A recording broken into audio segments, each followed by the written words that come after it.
आज आपको एक ऐसे योग के बारे में बताएंगे जो कई लोगों में होता है, विष कन्या योग। ये कैसे बनता है और क्यों लोग इसे अशुभ मानते हैं। स्वागत है आपका। आप देख रहे हैं वैदिक टीवी। राधे राधे, मैं हूं मेघा। वैसे विष कन्या का नाम सुनकर आपको टीवी सीरियल की याद आ गई होगी, लेकिन असल जिंदगी में भी ऐसा होता है।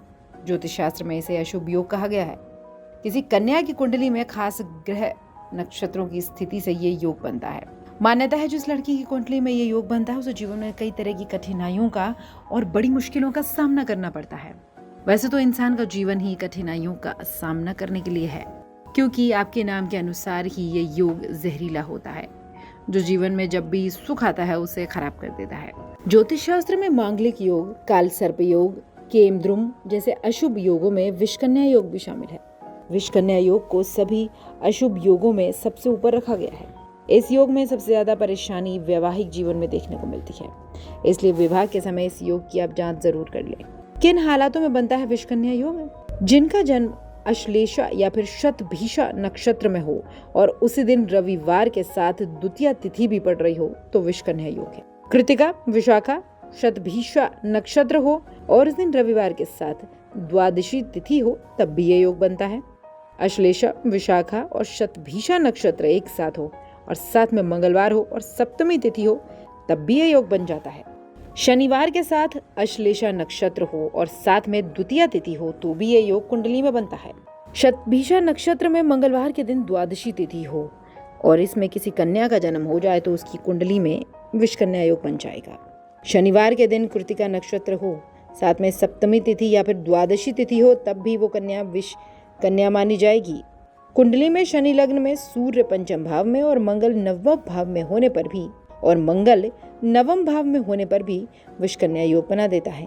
कुंडली में लगन में कोई पाप ग्रह बैठा हो और अन्य शुभ ग्रह जैसे चंद्रमा, शुक्र, गुरु, बुध कुंडली के छठे, आठवें या फिर 12वें घर में हो तब भी विषकन्या योग बनता है। अब ये जो कुंडली के योग हैं ये हम तो नहीं जान सकते, लेकिन जो पंडित होते हैं, जो ज्योतिष आचार्य होते हैं, आप उनसे जरूर कुंडली दिखवाकर पता कर सकते हैं। किसी कन्या की कुंडली में छठे स्थान पर कोई पाप ग्रह जैसे शनि, राहु, केतु बैठे हों तो ये भी विषकन्या योग बनाता है। इसके अलावा अगर किसी लड़की की जन्म कुंडली के सप्तम स्थान में कोई बड़ा पाप ग्रह राहु, केतु, शनि, मंगल बैठा हो और उसने इनमें से कोई दूसरा ग्रह आमने सामने बैठ कर एक दूसरे को देख रहा हो तब भी विषकन्या योग बनेगा।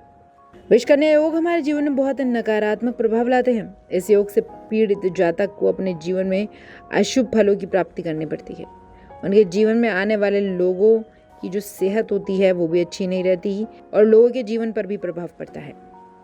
अब जान लेते हैं अगर ये योग है तो इसके उपाय क्या है। जिस भी स्त्री की कुंडली में विषकन्या योग हो उसे वट सावित्री व्रत जरूर करना चाहिए। विषकन्या योग से पीड़ित कन्या के विवाह से पहले कुंभ, श्री विष्णु, पीपल अथवा शमी या फिर बेर के पेड़ से उसकी शादी करनी चाहिए। इससे प्रतिकूल प्रभाव दूर होता है। इस योग से निजात पाने के लिए सर्व कल्याणकारी विष्णु सहस्त्र नाम का पाठ आपको सारी जिंदगी करना है।